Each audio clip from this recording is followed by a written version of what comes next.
ಇವತ್ತು ನಮ್ದು wedding anniversary ಐತೆ ಅಂತ ಇವಕ್ಕೇನು ಬುದ್ಧಿ ಐತೆ ಇಲ್ಲ. ಯಾಕಂದ್ರೆ ನಾನು ಎಷ್ಟು ಇವ್ರಿಗೋಸ್ಕರ ನನ್ನನ್ನು ನಾನೇ ತ್ಯಾಗ ಮಾಡ್ಕೊಂಡು ಇವ್ರಿಗೋಸ್ಕರ ಬದುಕ್ತಿದ್ದೀನಿ. ಒಂದು ವೆಡ್ಡಿಂಗ್ ಆ್ಯನಿವರ್ಸರಿ ವಿಶ್ ಬೇಡೇನ್ರಿ?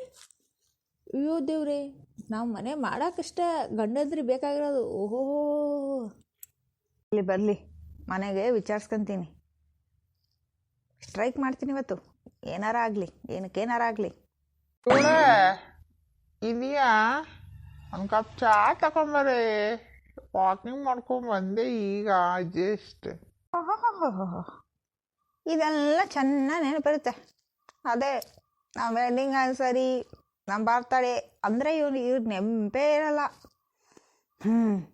ಇವತ್ತೇನಾರಾಗಲಿ, ನಾನಂತೂ ಇವ್ರಿಗೆ ಒಂದು ಕಪ್ ಚಾನು ಕೊಡಲ್ಲ. ಯಾಕೋ ನಮ್ಮ ಮುದುಕಿ ಸಿಡುಕ್ ಮೋತಿ ಸಿಂಗಾರವಾಗ್ಯಾಳೆ.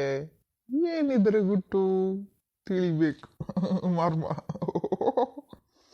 ಯಾಕ್ಲೇ ತಿಮ್ರ, ಏನು ಗಂಡನ ಮೇಲೆ ಕೈ ಮಾಡೋಗಿದ್ಯಾ?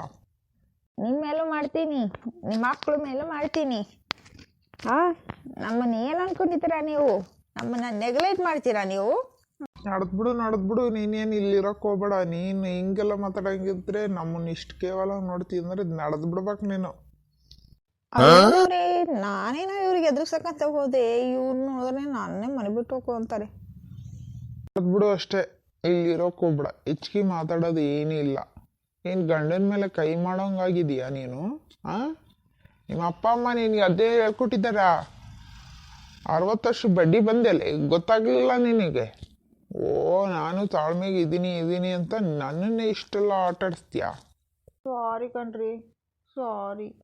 ಮಾಡೋದು ಮಾಡಿ ನನ್ನ ಮನಸ್ಸಾಗಲೇ ನೋಯಿಸ್ಬಿಟ್ಟಿಯಾ? ಯಾ ಸಾರಿ ಇಲ್ಲ, ಯಾ ಪೂರಿ ಇಲ್ಲ. ಸುಮ್ಮನೆ ರೈಟ್ ಹೇಳ್ತಿರ್ಬೇಕು ನಿಮ್ಮ ಅಪ್ಪ ಅಮ್ಮನ ಮನೆಗೆ.